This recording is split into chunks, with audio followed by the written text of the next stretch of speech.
నా బ్రతుకును బాగు చేయడానికి నీ దాసుని తీసుకొచ్చావయ్యా. నీ వాక్యము ద్వారా నా బ్రతుకును సరిచేసుకోవడానికి ఈ రాత్రి కాల సమయంలో మీరు ఇచ్చినటువంటి కృపను బట్టి నిన్ను మహిమపరుస్తున్నానయ్యా. నన్ను దర్శించినందుకు స్తోత్రాలయ్యా. నా హృదయమును ప్రోక్షించు ప్రభువాని.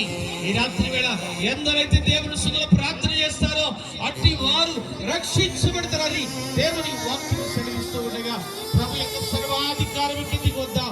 మన బ్రతుకులు బాగు చేసుకుందాం, దేవునికి అప్పగించుకుందాం, ఆయన రక్తముతో మరలా కడగమని అడుగుదాం. మరలా ఆయన మమ్మల్ని బాగు చేయన దేవుని వాక్యమును మన జీవితాల్లో నెరవేర్చుకుందాం. ప్రియులారా ప్రార్థన చేద్దామండి.